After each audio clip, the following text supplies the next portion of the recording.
No no no, ఆ హత్యకి నాకు ఎటువంటి సంబంధం లేదు. కావాలంటే వీళ్ళు అడగన్నయ్య. ఎరా, నేను మీతో పాటు ఉన్నానా? నాకు అసలు ఆ గొడవ తెలుసా? చెప్పండి రా, చెప్పండి. ఉన్నావు కదరా? ఒరే రాస్కల్, నేను మీతో ఉన్నానా? అన్నయ్య, నేను కూడా ఉన్నానంటే నాతో పాటు వీళ్ళని శిక్ష నుంచి తప్పిస్తారని వీళ్ళు అబద్ధం ఆడుతున్నారు. నిజంగా నాకేం తెలియదు అన్నయ్య, నిజంగా గురించి నాకు బాగా తెలుసు. Don't talk I say. Sir, తీసుకొచ్చాం సార్. మిస్టర్ రవి, రాజశేఖరం హత్యకి సంబంధించిన 5 దుర్మార్గుల్ని పట్టేశాను.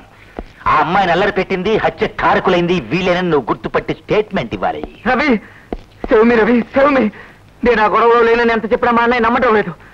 ఇన్నాళ్ళు నాతో ఎంతో స్నేహంగా ఉన్న ఈ రాస్కల్స్ అందరూ నేను అక్కడ ఉన్నానని అబద్ధం చెప్తున్నారు. నువ్వైనా చెప్పు రవి, నేను అక్కడ ఉన్నానా?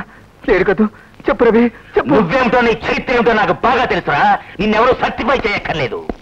సార్, ఇందులో మీ తమ్ముడు మాత్రం లేడు. వాట్? అవును సార్, ఈ హత్యకి మీ తమ్ముడికి ఎలాంటి సంబంధం లేదు. Ravi,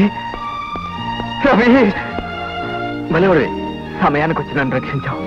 thank you Ravi, thank you. నీతి, అవినీతి, ఈ రెండు ఎంత పక్క పక్కనే ఉన్నాయో చూసావా? నీ మీద కక్షతో హత్య జరిగిన ప్రదేశంలో నువ్వు ఉన్నావు అని తను ఒక్క అబద్ధం చెప్తే చాలు, నీ జీవితం ఈ పాటికి సర్వనాశనం అయిపోయి ఉండేది. నువ్వు నా తమ్ముడుగా పుట్టినందుకు మహాత్ముడివి కావాలని నేను ఎప్పుడు కోరుకోలేదురా. మామూలు మనిషిగా బతికితే చాలు, దట్స్ ఆల్.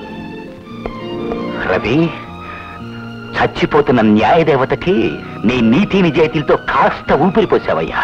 నిన్ను అభినందించకుండా ఉండలేకపోతున్నాను. నీ మంచితనాన్ని నా గుండెల్లో దాచుకుంటాను.